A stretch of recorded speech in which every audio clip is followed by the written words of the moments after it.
قال الله تعالى في القرآن الكريم يا أيها الذين آمنوا اتقوا الله حق تقاته ولا تموتن إلا وأنتم مسلمون. وقال النبي صلى الله عليه وسلم فإن أصدق الحديث كتاب الله وخير الهدي هدي محمد صلى الله عليه وسلم وشر الأمور محدثاتها فإن كل محدثة بدعة فإن كل بدعة ضلالة وكل ضلالة في النار. Ikhwan, akhwat yang dirahmati Allah Subhanahu wa taala. Kembali di majelis yang mulia ini kita mempelajari dan membahas kitab Al-Waziz, yaitu tentang fikih ibadah. Bagaimana kita beribadah kepada Allah Subhanahu wa taala. Tentunya dengan mempelajari materi fikih seperti ini, kita akan tahu bagaimana cara beribadah yang benar, yaitu menjadi tujuan hidup kita di dunia ini. Wa ma khalaqtul jinna wal insa illa liya'budun. Tidaklah kuciptakan jin dan manusia melainkan untuk beribadah. Bagaimana mewujudkan ibadah kepada Allah?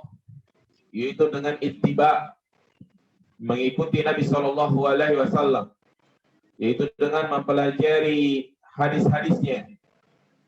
Maka kita akan tahu mana yang wajib, mana yang sunnah, mana yang haram dikerjakan, dan juga yang makruh. Sebelumnya kita telah membahas tentang ma yajibu lahul wudu wa ma yahrumu 'alal muhdits, yaitu hal-hal yang mewajibkan seseorang untuk berwudu. Artinya ibadah apa saja yang disyaratkan untuk berwudu. Yang pertama adalah sholat. Yang kedua apa jemaah sekalian? Tawaf di Ka'bah. Juga telah kita sebutkan sebelumnya, yaitu nawaqidul wudu, pembatal-pembatal wudu. Di antaranya yang sudah kita jelaskan, ma kharaja minas sabilaini, apa yang keluar dari dua jalan, kemaluan depan dan belakang, berupa kencing, mazi, wadi, darah haid. Maka ya, apabila seorang mengeluarkan benda-benda tersebut, maka wudunya batal. Yang kedua, an-naumul mustaghraq, tidur yang nyenyak, walaupun tidurnya itu sambil duduk. Kalau dia tidur nyenyak, kesadarannya betul-betul hilang, maka batal wudunya.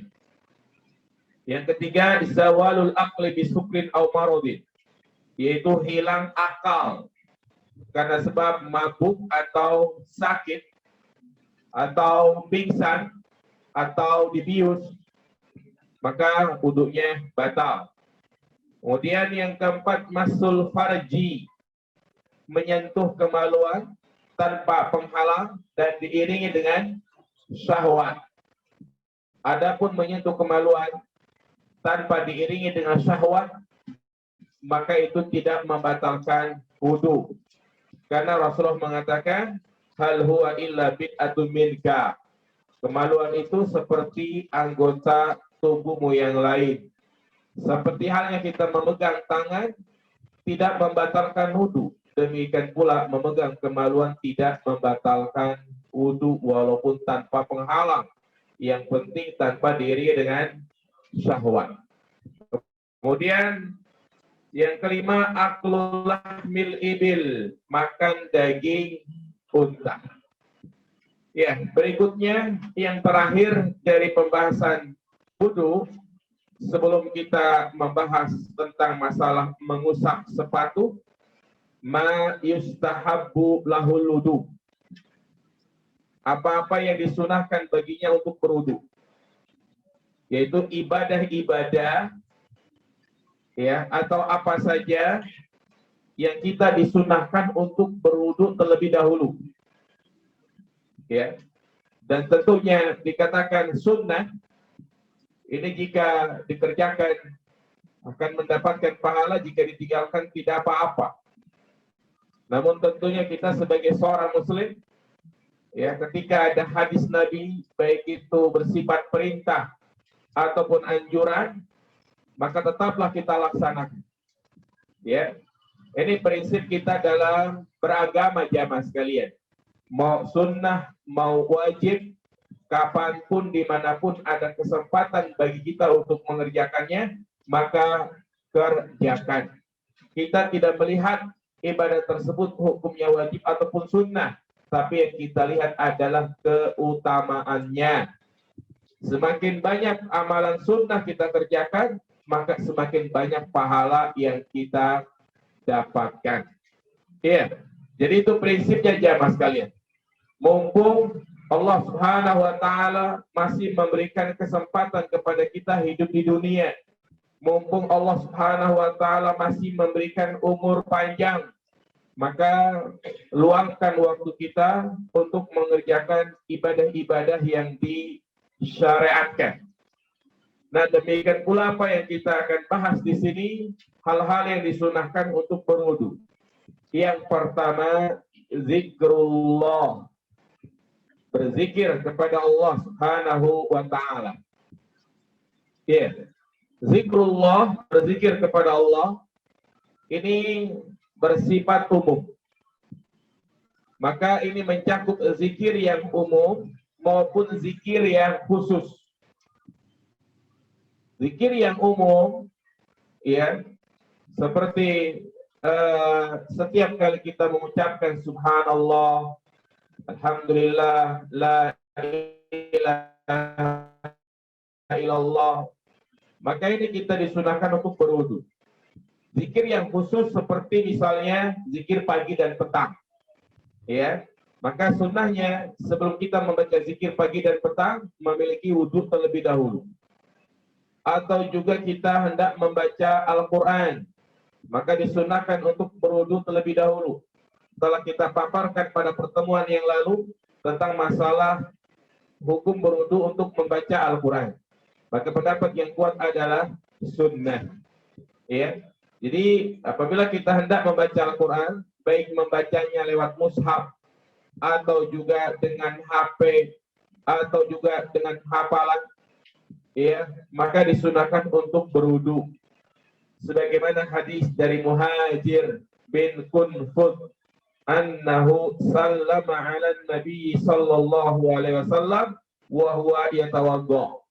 Dia mengucapkan salam kepada Nabi kita Muhammad SAW, sedangkan saat itu Nabi sedang berwudu. Falan yarudda alaihi hatta tawadda'a. Nabi tidak menjawabnya sampai beliau berwudu. Faradda alaihi, kemudian Nabi pun menjawabnya. Jadi Nabi ketika berwudu dia jawab salam apa? Dia mengucap salam nggak dijawab. Selesai berwudu baru dijawab. Iya. Dan Nabi Shallallahu Alaihi Wasallam tidak menjawab salam sahabat ini bukan karena dilarang berbicara ketika berwudu, tetapi Nabi tidak ingin berzikir kepada Allah, mengucapkan salam dalam keadaan tidak punya wudu. Ini harus bedakan. Ya. Jadi hukum kita berbicara di tengah-tengah wudu boleh atau tidak? Boleh. Sambil basuh tangan, sambil mengusap kepala, ngobrol, boleh. Karena memang tidak ada larangan khusus di dalamnya. Dan tidak ada zikir khusus ketika membasuh tangan, membasuh kaki atau yang lainnya. Yang sunnah apa yang wajib yang telah kita jelaskan, kita hanya baca apa? Bismillah. Makanya Nabi mengatakan innahu lam yamna'ni an arudda 'alaika illa anni karihtu an alqurullaha illa 'ala tuhar. Tidak ada sesuatu yang menghalangiku untuk menjawab salammu kecuali aku tidak suka menyebut nama Allah kecuali dalam keadaan bersuci. Ya, jadi sekali lagi Nabi tidak mau menjawab salam bukan karena dilarang berbicara, tetapi karena Nabi tidak suka berzikir kepada Allah dalam keadaan tidak dalam keadaan suci. Ya, jadi ini poin yang pertama. Pokoknya semua hal yang sifatnya zikrullah, berzikir kepada Allah, disunnahkan untuk berwudu. Jelas ya mas sekalian? Nah, yang kedua, di antara aktivitas yang kita disunahkan untuk berwudu terlebih dahulu adalah an-naum. An-naum, tidur. Lihat jamaah sekalian, kalau poin yang pertama jelas, yang namanya zikir adalah ibadah. Tidur asalnya ibadah bukan? Tidur bukan. Ya, asal itu bukan ibadah tidur.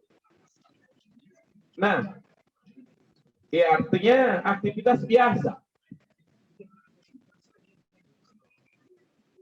Seorang misalnya di malam hari nggak tidur, dosa enggak? Enggak. Ya, ini hukum asal ya, kita berbicara hukum asal. Namun jamaah sekalian, seorang muslim yang cerdas, dia akan selalu berusaha bagaimana agar setiap aktivitasnya itu yang asalnya mubah bisa bernilai ibadah. Seperti makan, minum, ini kan perkara yang mubah. Bekerja, berangkat ke kantor, perkara yang mubah. Ya. Berjima dengan istri, itu adalah perkara yang mubah. Tapi itu bisa bernilai ibadah semuanya, ya, kalau kita memperhatikan adab-adabnya. Nah, demikian pula tidur. Jangan sampai tidur yang kita lakukan setiap malam itu hanya sekedar menghilangkan rasa ngantuk saja. Hanya sekedar aktivitas setiap hari. Tetapi kita berusaha bagaimana tidur kita itu bernilai pahala. Hatta kalau kita mati ketika tidur, kita berharap agar meninggal dalam keadaan husnul khotimah. Nah, ini tergantung kita mengawali tidurnya. Karena yang namanya orang mati ketika tidur, ada nggak jemaah? Ada. Ya, banyak tuh katanya, hati-hati. Nah, iya. Jadi kadang orang tidur ya, dibangunin subuh udah nggak bangun. Nah ini, ya kita kan nggak tahu apakah dia meninggal dalam keadaan.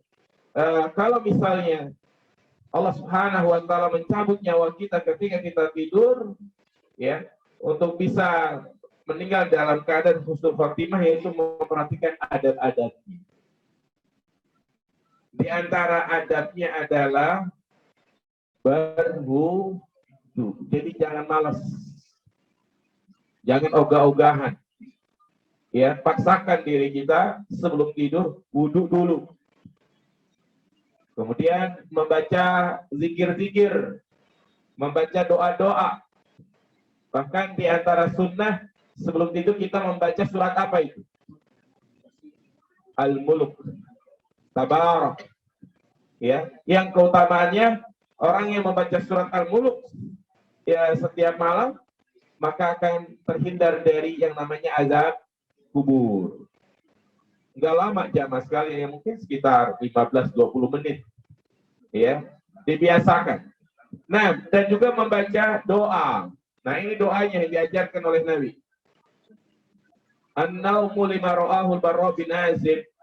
Qala Nabi sallallahu alaihi wasallam, Rasul bersabda, "Idza ataita madja'aka fatawaddu wudu'aka lis-shalah." Apabila engkau mendatangi tempat tidurmu, maka berwudulah sebagaimana wudu untuk sholat. Berwudu. Tsumma taji' 'ala shiqqikal aiman. Kemudian berbaringlah ke sisi kananmu. Jadi lambung kanan ada di sebelah mana? Di bawah atau di atas? Di bawah.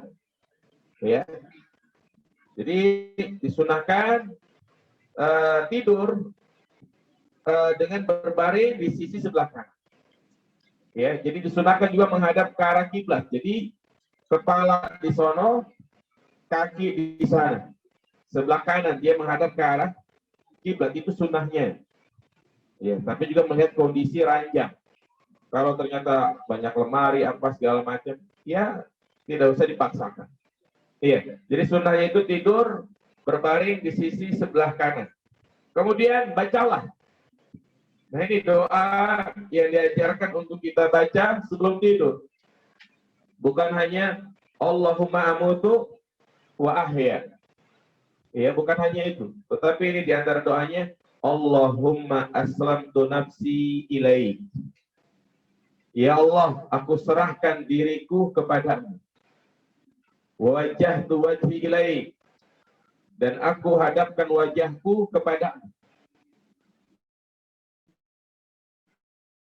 Ku kepadamu. Walajatu dhahri ilaik. Dan aku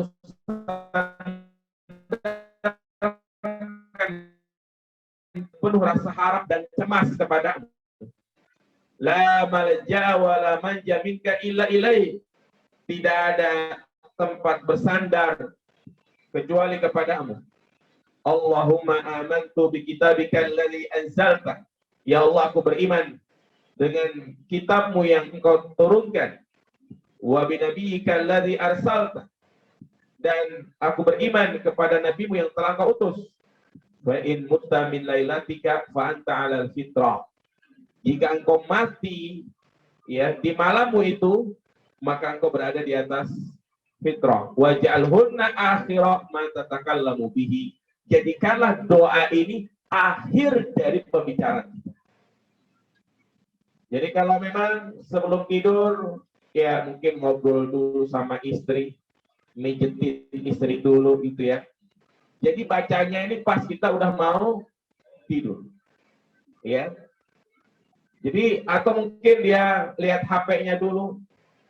Baru setelah dia mau tidur baca doa ini. Ya, jadi berarti dia telah menutup ucapannya dengan doa. Dan subhanallah, isi doa ini menunjukkan bentuk tawakal kita kepada Allah Subhanahu wa taala. Segala usaha, upaya, ikhtiar yang kita lakukan di hari itu, maka semuanya kita serahkan kepada Allah. Dan memang itulah sikap seorang muslim. Setiap harinya, ketika dia didera dengan berbagai macam masalah, masalah keluarga, masalah pekerjaan di kantor, masalah hubungannya dengan keluarga yang lain, masalah dengan kawannya, ya, maka yang pertama adalah kita berdoa, kemudian kita ikhtiar, setelah itu kita tawakal. Jalankan apa yang sudah ada, apapun hasilnya kita serahkan kepada Allah Subhanahu wa taala. Dan terkadang kita tidur dalam keadaan membawa masalah. Misalnya masih banyak hutang atau mungkin pekerjaan belum kelar. Kan nggak mungkin kita bergadang misalnya. Maka yang sudah kita serahkan. Ini doanya. La malja'a wa la manja minka illa ilaik. Wa fawwadtu amri ilaik. Aku serahkan urusanku kepadamu ya Allah. Apapun yang terjadi lah kita serahkan kepada Allah Subhanahu wa taala. Tetapi ingat harus didahului dengan ikhtiar. Ini seorang muslim jamaah sekalian. Doa, ikhtiar dan apa? Tawakal. Iya. Sehingga apapun yang terjadi, apapun hasilnya, ya sudah kita serahkan kepada Allah Subhanahu wa taala.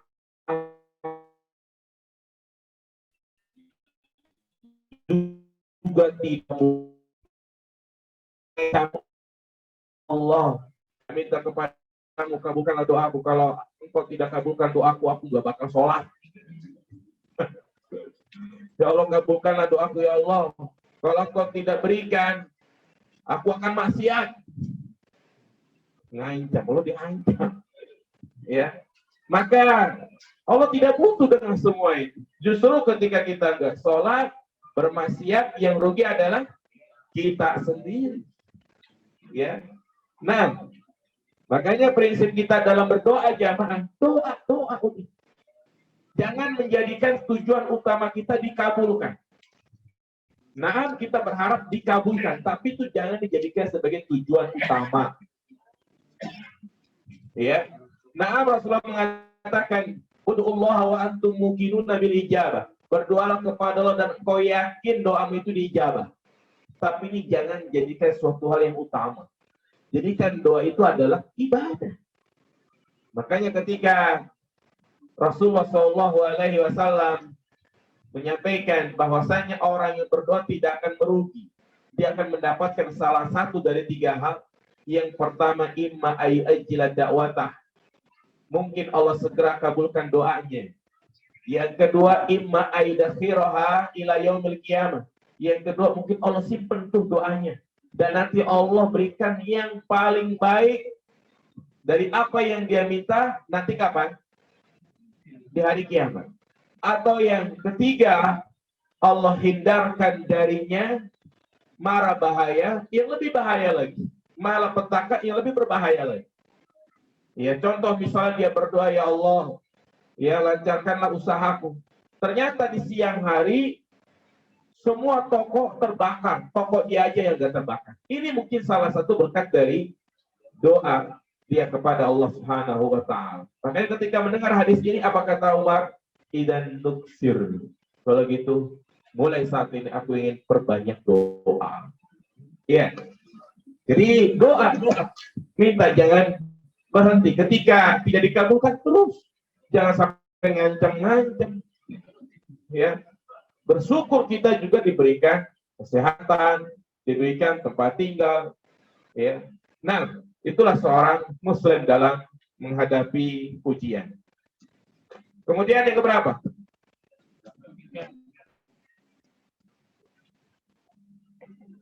Yang ketiga, di antara aktivitas yang kita disunahkan untuk berwudu, al-junub.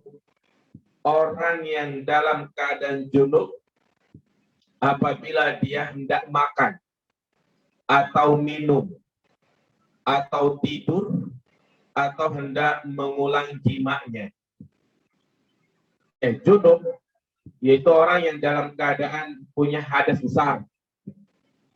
Ya, misalnya setelah berhubungan badan di malam hari, ya tentunya nggak mungkin dia langsung mandi karena khawatir kena apa? Rematik, ya, atau meriang, masuk angin, demam, biasa ditunda nanti aja menjelang subuh. Nah, orang yang menunda mandinya menjelang subuh boleh atau tidak? Boleh. Ya. Jadi tidak harus jimak mandi. Ya. Jadi apabila dia berjunub kemudian dia mau makan, mau minum, atau dia mau tidur, atau dia hendak mengulang jimaknya, dia disunahkan untuk berwudu terlebih dahulu. Hadisnya adalah dari Aisyah radhiyallahu taala anha, kana Nabi sallallahu alaihi wasallam idza kana junuban fa arada ay yakula aw yanama tawaddu'a wudu'ahu lis-shalah. Adalah Nabi sallallahu alaihi wasallam apabila beliau berjunub dan hendak makan dan minum, beliau berwudu sebagaimana wudu untuk sholat. Dari Ammar bin Yasir, anna Nabiyya sallallahu alaihi wasallam rakhasa lil junubi idza arada ay yakula aw yashraba aw yanama ay yatawadda wudu li shalah. Nabi sallallahu alaihi wasallam memberikan keringanan bagi orang yang berjunub apabila dia mau makan, mau minum, mau tidur, dia berwudu terlebih dahulu sebagaimana wudu untuk sholat. Demikian pula hadis Abi Sa'id dari Nabi SAW, idza ata ahadukum ahlahu tsumma arada ay ya'uda falyatawadda. Apabila salah seorang di antara kalian telah mendatangi istrinya kemudian hendak mengulang lagi, maka hendaklah dia berwudu, tujuannya agar lebih kuat, lebih seger lagi. Ya, ini jamaah sekalian. Pertanyaannya, misalnya dia junub, dia wudu, kemudian dia minum, boleh nggak dia sholat 2 rakaat? Boleh nggak jamaah? Tapi dia wudhu. Iya, jadi tetap dia tidak boleh sholat. Karena dia masih memiliki hadas. Dan terus wudhu fungsinya apa? Iya, wudhu di sini fungsinya kata para ulama adalah litahfifil hadas. Untuk meringankan hadas. Karena kalau kita perhatikan perintah wudhu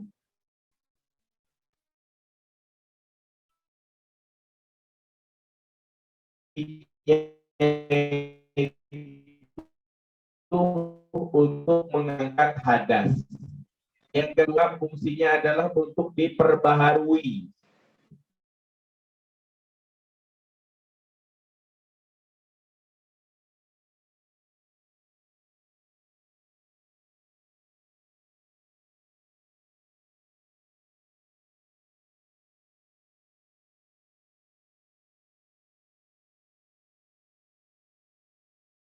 Tahfifil hadas, untuk meringankan hadas.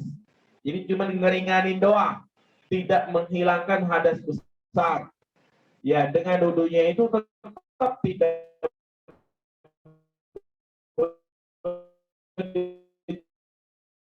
gunakan dia berwudhu, maka itu hanya meringankan hadas. Jelas ya, Mas? Nah,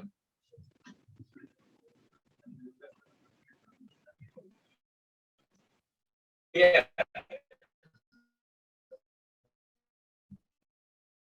tadi mencakup tidur siang atau tidur malam aja? Dari mana taunya? Sesuai hadis ini,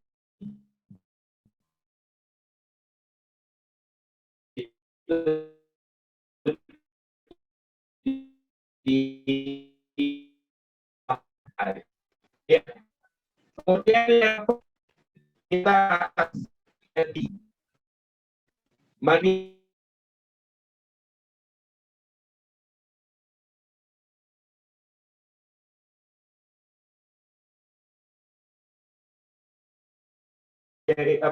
yang mubah yaitu mandi pagi sore.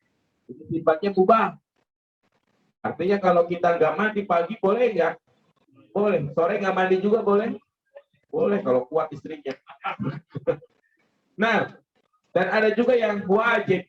Nanti kita akan jelaskan ada hal-hal yang diwajibkan untuk mandi. Di antaranya adalah jima, kemudian junub, ya, kemudian orang yang masuk Islam, wanita yang suci dari haid, yang diwajibkan untuk mandi. Dan ada mandi yang sifatnya sunnah, mandi hendak melaksanakan ibadah ihram, mandi ketika ingin mengerjakan sholat hari raya Idul Fitri maupun Idul Adha, maka kita disunahkan untuk mandi.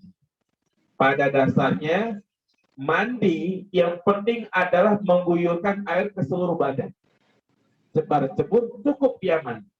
Tetapi sunnahnya sebelum dia mandi untuk berwudu terlebih dahulu. Ya, wudu dulu. Sebagaimana hadis Aisyah radhiyallahu taala anha, qalat kana Rasulullah sallallahu alaihi wasallam, ya, kana Rasulullah idza ittasala min al-janabati yabda'u fa yaghsilu yadayhi thumma yufrigu bi yaminihi ala shimalihi wa yaghsilu farjahu thumma yatawadda wudu'ahu li shalah. Nabi, perhatikan nih, Nabi kalau dia mandi junub, beliau memulai dengan mencuci kedua telapak tangannya. Dicuci kedua telapak tangannya, kemudian dengan dengan tangan kanannya itu beliau guyurkan ke kemaluannya, dan tangan kirinya itu untuk membersihkan kemaluannya. Ya, jadi sunnah seperti itu, cuci tangan, kemudian mencuci kemaluan dengan tangan kiri. Setelah itu beliau berwudu sebagaimana wudu untuk sholat. Baru kelanjutannya dia guyur seluruh badannya. Ya, jadi ini sunnahnya. Jadi jangan langsung cebar-cebur. Tapi disunahkan untuk berwudu terlebih dahulu. Nah, kemudian yang kelima, ini ibadah. Ya, jadi yang dikatakan ibadah itu ya tadi tuh seperti zikir, kemudian mandi wajib, kalau tadi kayak junub, tidur, dan yang kelima ini adalah aklu mamashatun nar, memakan makanan yang dipanggang api. Iya, daging ya, yang dimaksudnya adalah daging sate misalnya, ya kambing guling misalnya, roti bakar termasuk gak ya? Tidak ya. Nah, di sini Rasulullah mengatakan tawaddu'u mimma massatin nar. Berwudulah setelah memakan makanan yang dipanggang. Ya. Walaupun ini asalnya adalah perintah tawaddu'u, berwudulah, dan hukum asal perintah adalah wajib, tetapi ini dibawa kepada hukum sunnah. Li hadis Amr bin Umayyah ad-Damari qala ra'aitun nabiyya sallallahu alaihi wasallam yahtazzu min katifi syad fa akala minha. Pernah suatu ketika Nabi sallallahu alaihi wasallam mengiris paha kambing, dan Nabi SAW sangat menyukai kambing bagian pahanya. Fa akala minha, dan Nabi pun makan. Fadu'iya ila sholat, kemudian terdengar suara azan memanggil untuk sholat. Faqoma wa daraha sikin wa sholat. Beliau langsung bangkit, dia letakkan pisau dan langsung sholat, walam yatawaddo, dan tidak berwudu. Padahal beliau habis makan kambing panggang. Ya, jadi para ulama menyebutkan yang dimaksud dengan yastazu min katifi syad yaitu mengiris paha kambing yang dipanggang.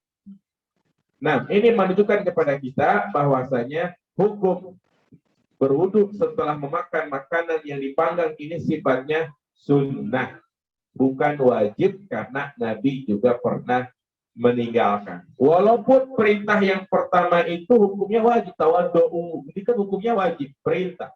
Tetapi itu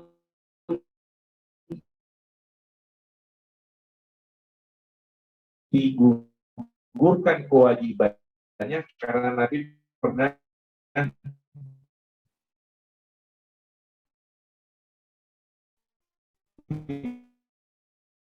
tidak berwudu setelah dia haji, kecuali ada dalil yang memalingkan. Nah, jadi poin yang kelima, ya, sate termasuk gak jemaah? Termasuk dipanggang. Ikan bakar, karena ini sifatnya mamashatun nar, daging yang dipanggang. Ya, Allah alam ya, kalau ikan Allah saya tidak tahu. Ya, daging, pokoknya daging-dagingnya. Ikan daging enggak?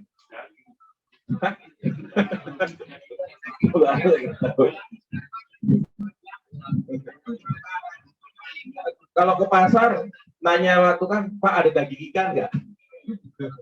Oh, lalang kalau ikan saya tidak paham. Tidak tahu. Nah ini yang keenam. Di antara keadaan di mana kita disunahkan untuk berdoa adalah likul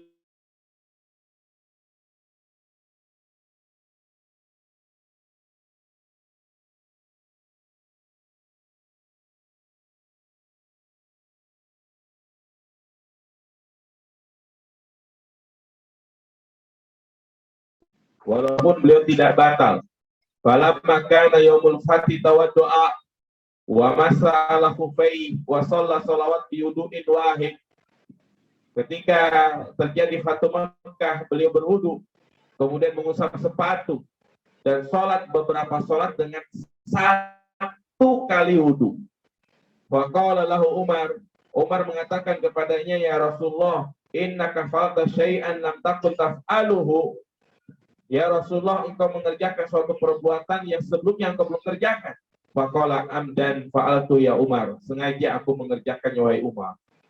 Artinya yang menjadi kebiasaan Rasulullah, beliau itu setiap kali mau sholat beliau berwudu walaupun tidak batal. Nah, ketika terjadi Fatu Mekah, beliau berwudu untuk mengerjakan beberapa sholat. Jadi dalam hadis ini menunjukkan sunnah ya, sunnah untuk berwudu setiap kali kita mengerjakan sholat. Ingat, sholat wajib, bukan sholat sunnah. Iya. Jadi misalnya kita wudu nih, kemudian sholat sunnah qobliyah, ba'diyah atau sholat sunnah wudu, udah langsung ke sholat wajib, jadi jangan wudu lagi. Jadi kalau Allah menjelaskan, ya dia disunahkan untuk wudu lagi, kalau wudu pertama untuk sholat wajib. Nah, kemudian yang ketujuh, inda kulli hadasin. Setiap kali berhadas. Jadi setiap kali kita kentut, wudu. Jadi biasakan 24 jam kita dalam keadaan punya wudu. Bukan punya hadas ya, punya wudu. Biasakan ya Mas, kalau kita hidup dalam keadaan suci. Mau berangkat kerja, wudu dulu. Mau ke kebun, wudu dulu. Mau ke pasar, wudu dulu. Pokoknya likuli hadas ya. Setiap kali dia berhadas. Setiap kali habis kencing, wudu. Habis BAB, wudu. Ya. Apa keutamaannya? Oleh hadis Buraidah, qala asbaha Rasulullah yauman fada'a Bilalan. Suatu hari di pagi hari Nabi SAW ilal jannah. Apa yang mendahuluiku ke surga? Artinya Rasulullah mengatakan kepada Bilal, Bilal, ya, aku mendapati engkau lebih dulu masuk surga maksudnya. Ini Nabi bermimpi ya. Ini dakhaltul bari hatal jannata fasamitu khasyataka amami. Sesungguhnya ya di malam kemarin aku masuk surga fasami itu khasyataka amami, yaitu aku mendengar gerakanmu. Itu harakah la saut, yaitu gerakan suara sendal, seperti itu mungkin. Faqala Bilal mengatakan, ya Rasulullah, ma'azantu qattun illa sholaitu rakataini wa la asabani hadasun qattun illa tawaddu'tu indahu. Ya. Beliau mengatakan, tidaklah aku berhadas melainkan aku berwudu. Subhanallah. Ini yang menjadi kebiasaan Bilal, yang menjadi sebab ya dia masuk ke dalam surga, yaitu karena beliau selalu membiasakan wudu setiap kali hadas. Azan. Iya, kita lanjutkan nanti pada sholat isya. Ayuhal ikhwah rahimani wa rahimakumullah. Kita lanjutkan sedikit tentang hal-hal yang kita disunahkan untuk berwudu. Tadi yang terakhir apa? Inda kulli hadasin, setiap kali berhadas. Yang ke-8, di antara hal yang kita disunahkan untuk berwudu adalah minal qai, setelah muntah. Ya. Jadi setelah muntah disunahkan untuk berwudu. Li hadis Ma'adan bin Abi Thalhah an Abi Darda anna Rasulullah sallallahu alaihi wasallam qa'a fa aftara fatawaddu'a. Nabi sallallahu alaihi wasallam pernah muntah dan beliau pun membatalkan puasanya. Kemudian beliau berwudu. Falaki itu Sauban di masjid Damaskus, dan aku bertemu dengan Sauban di masjid Damaskus. Fadzakartu dzalika lahu, dan aku pun menyebutkan hal tersebut. Faqala shadaqa, benar. Ana sababtu lahu wudu'ahu, dan aku yang membawakan wudunya, artinya yang mempersiapkan airnya. Ya, jadi ini diantara dalil yang menjelaskan disunnahkan untuk berwudu, yaitu apabila kita muntah. Tapi bukan berarti muntah itu membatalkan wudu, tidak. Tapi memang ya sunnahnya seperti itu.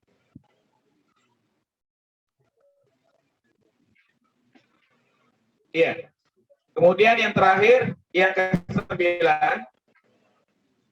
di antara keadaan kita disunahkan untuk berwudu min hamlil mayyit, yaitu apabila kita membawa mayit, ya, mengantarkan jenazah dengan membawa keranda, membawa mayit. Tapi kalau hanya sekedar mengantarkan saja, tidak. Ya, dia yang memikul keranda. Apa kata Nabi SAW? Man ghassala mayyitan falyaghtasil wa man hamalahu falyatawadda. Barang siapa yang memandikan mayit, maka hendaklah dia mandi. Dan barang siapa yang membawa mayit, maka hendaklah dia berwudu. Iya.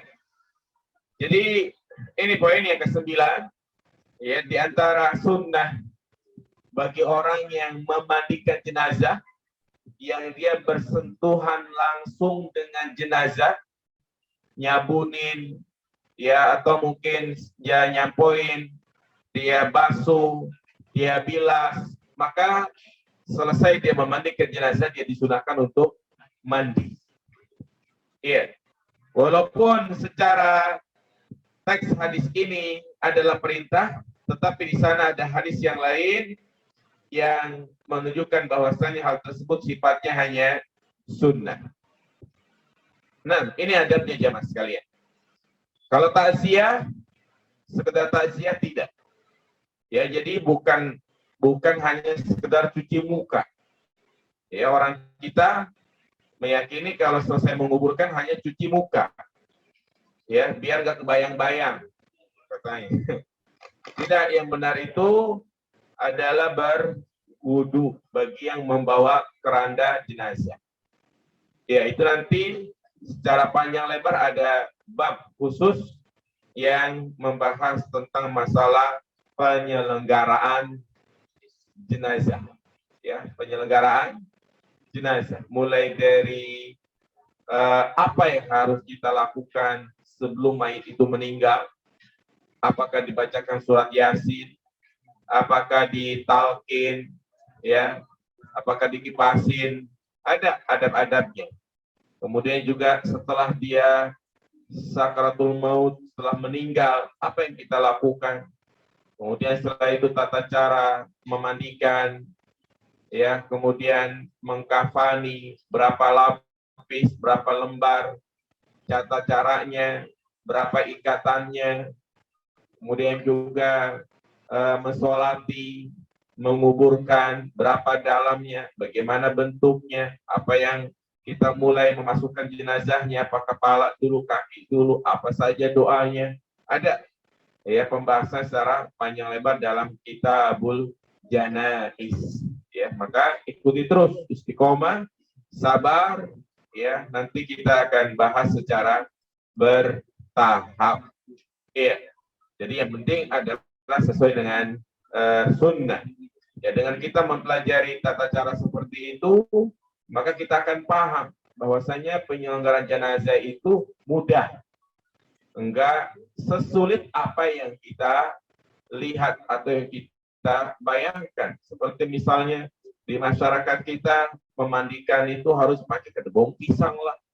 Ya, kemudian keluarganya harus menjulurkan kakinya selonjoran, kemudian jenazah ditaruh di atas, ya, kemudian kain kafannya harus dibuat kerudung, dibuat segala macam.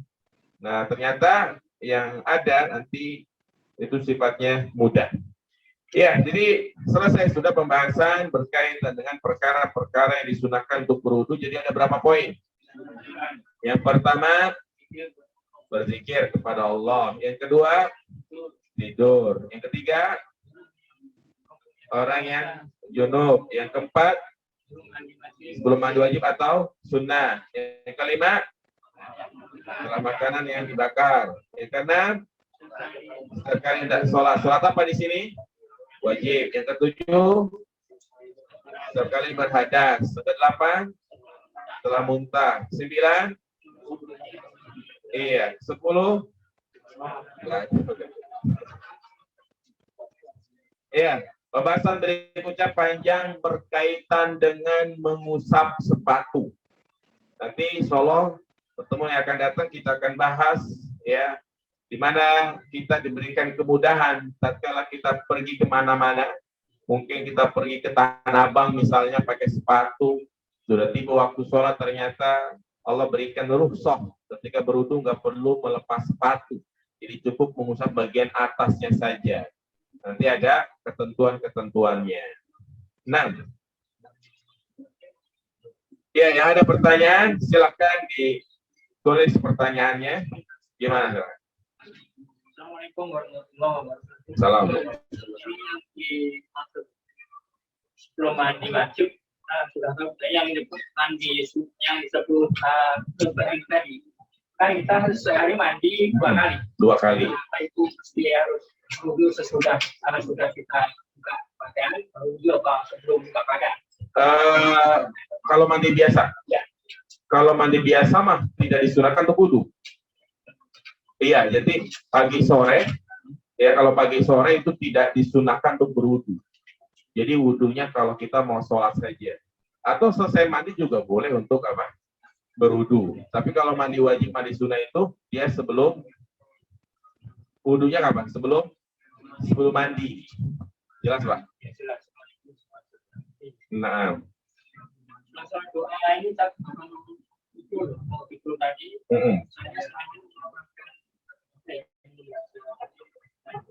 Iya. Oh iya. Nah, terus di tiup. Iya. Nah, itu juga termasuk ya.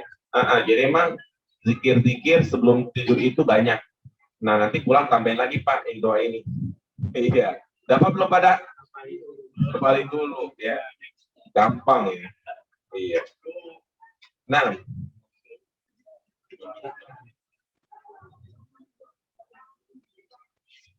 Iya. Apakah ada dampak terhadap orang yang sudah meninggal? Ya, misalnya orang tuanya. Di mana ada anak yang di dunia, ada yang taat beribadah, dan ada juga yang tidak beribadah, tidak sholat.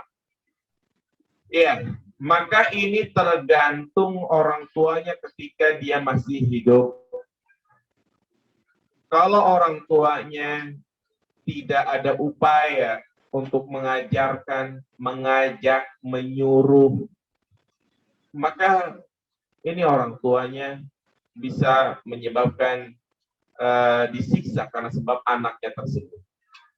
Ya, inilah yang disebut dengan dayus, itu orang tua yang mengingkari kemungkaran di tengah-tengah keluarganya. Jadi kita sebagai orang tua tetap mengawasi, mengajak, menyuruh anak kita untuk sholat, dan jangan bosan-bosan. Ya, karena untuk menumbuhkan kesadaran bagi seorang anak itu bertahap dan lama. Apalagi yang masih umur 8, 9, 10 tahun. Ya, kalau kita kan Masya Allah ya, Alhamdulillah, tumbuh kesadaran. Merasa kalau nggak sholat dosa.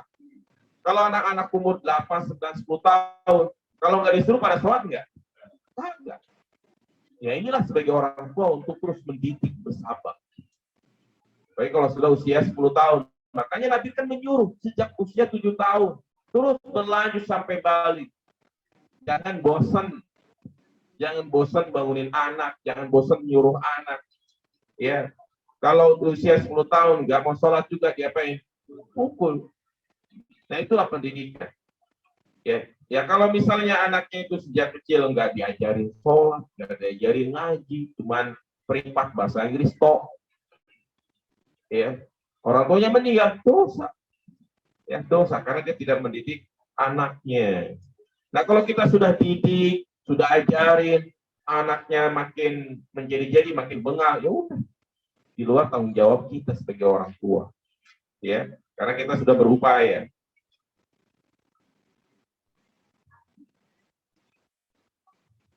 Apakah kita keadaan junub dan kita mau makan dan minum diwajibkan berwudu atau sunnah? Tadi sudah kita jelaskan hukumnya sunnah ya. Jadi sunnah tidak wajib.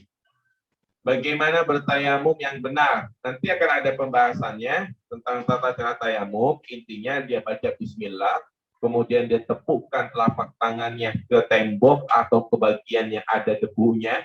Kipasangnya debunya kayak itu. Ya udah kipasangnya juga.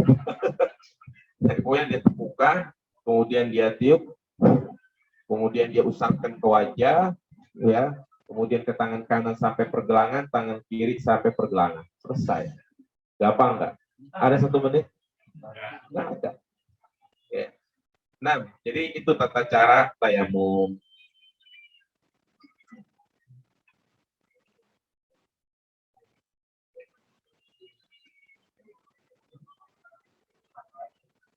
Iya, ada sahabat saya yang mengatakan bahwa kalau kita sudah melakukan hubungan ya dengan istri semalam harus disegerakan kita mandi junub agar kita tidak kena peraturan hukum dalam Islam.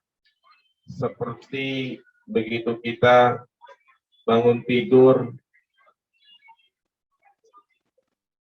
Iya, intinya tidak benar. Ya. Karena kan kita tidak mengerjakan ibadah yang memang diwajibkan untuk menghilangkan hadas besar. Kecuali kalau dia pengen sholat tahajud, kali dia harus apa? Mandi dulu. Iya, mungkin itu yang saya pahami dari pertanyaannya. Tulisannya nyambung.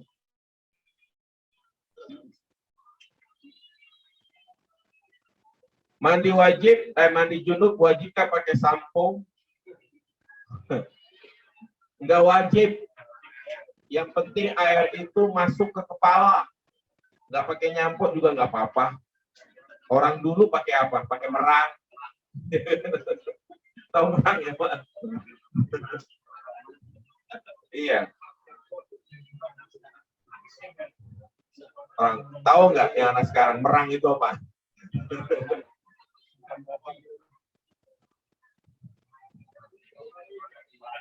Iya. Nah ini apakah ketika hendak mengulangi berjima yang wudhu suami aja atau istri juga? Dua-duanya. Ya, dua-duanya.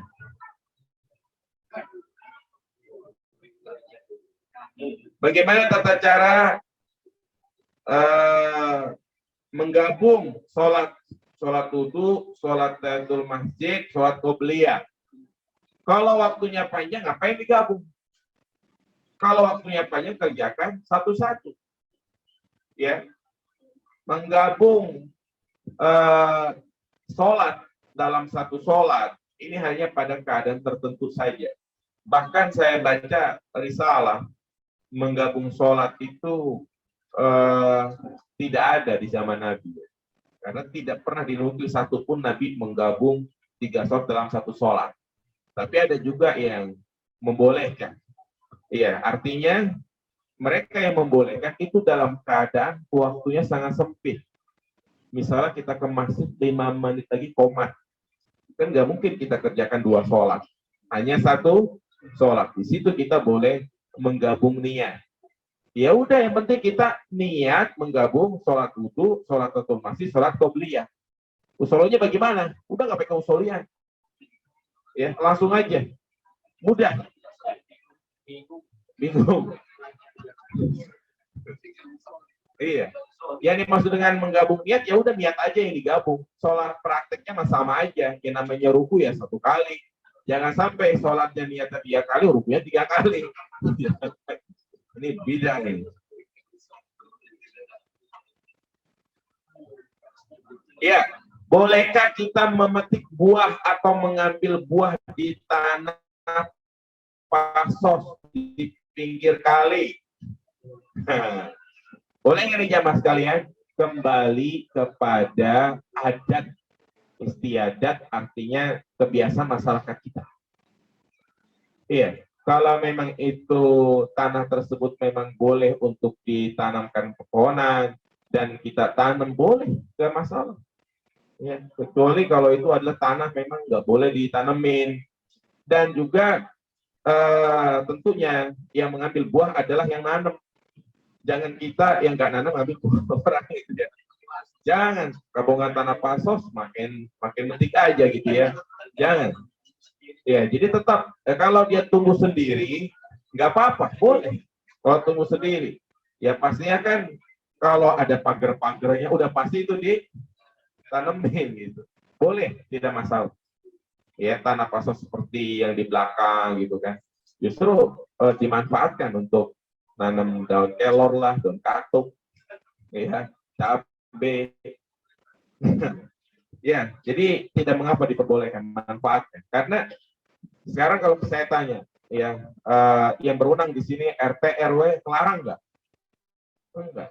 Developer ngelarang nggak? Udah nggak ada. Iya, jadi boleh, tidak mengapa. Jika kita mau memandikan jenazah diharuskan mandi dulu atau tidak? Nggak usah. Mandinya itu setelah memandikan. Dan harus berwudu atau tidak? Tidak perlu. Yang berwudu itu siapa? Mayitnya. Ya, tentunya diwudukan ya, bukan dia wudu sendiri.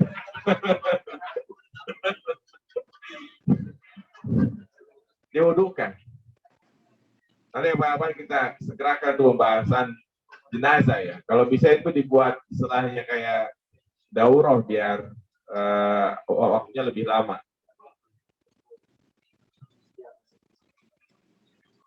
Pak Ustadz, apa yang harus saya baca doa untuk suami saya yang sudah meninggal? Apakah surah Al-Fatihah atau surat Yasin? Ya, nggak perlu membaca, mengajarkan. Nggak pernah dinukil dalam riwayat apa saja Rasulullah mengirim surat Al-Fatihah buat Khadijah. Kalau ada, ya mana dalilnya? Dan juga nggak pernah Nabi mengirim surat Yasin untuk pamannya seperti Hamzah. Nggak ada.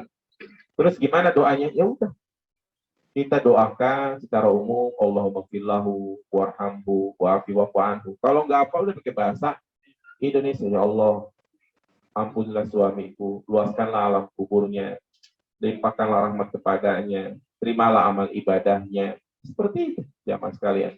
Ya, insya Allah sampai. Ya, insya Allah itu akan sampai. Dan kalau ingin lebih bermanfaat lagi, sedekah atas nama mayit. Ya, jadi nggak perlu seperti ini, ya, nggak perlu kita bikin besek, ya, nggak perlu itu, mudah sebenarnya. Untuk orang yang meninggal karena COVID dimakamkan oleh rumah sakit, tetapi cara-caranya pemulasaran jenazah nggak dipakai karena khawatir penularan kepada yang lain. Siapakah yang bersalah dalam hal ini? Nggak ada yang bersalah. Orang dalam keadaan darurat, ya kan, dan memang itu adalah suatu hal yang kita tidak inginkan, ya. Jadi tidak ada yang disalahkan. Intinya semua hal yang darurat jadi boleh, ya. Jadi dalam Islam dijelaskan pokoknya hal-hal yang sifatnya darurat itu membolehkan segala cara. Seperti misalnya nggak perlu dimandikan, nggak perlu disolatin atau disolatin dari jarak jauh, ya memang seperti itu. Dan alhamdulillah kita bersyukur, ya, data positif COVID semakin menurun, ya, dan banyak-banyak berdoa agar betul-betul hilang dari muka bumi ini, iya, dan juga agar mereka yang memanfaatkan situasi seperti ini untuk meraup keuntungan, yang menebarkan berita-berita hoax, biarin mereka nanti mempertanggungjawabkan di sisi Allah Subhanahu wa Ta'ala. Makanya kita sebagai orang awam yang nggak tahu, nggak bisa menghukumi. Ya, kadang ada yang bilang konspirasi, ada yang bilang rencana global, segala macam. Udah, kita serahkan itu kepada Allah Subhanahu wa Ta'ala. Yang penting kita mengikuti arahan pemerintah, disuruh vaksin, ya vaksin, daripada nggak bisa masuk mall, ya kan, nggak bisa ngurusin segala macam. Iya. Iya, jadi mau nggak mau gitu ya. Ya, jadi kita cari amannya aja deh. Ya, cukup ya mas sekalian. Semoga bermanfaat. Ya, insya Allah kita lanjutkan di pertemuan berikutnya. Ya, demikian. Subhanallah wa bihamdika. Asyhadu an la ilaha illa anta. Assalamualaikum warahmatullahi wabarakatuh.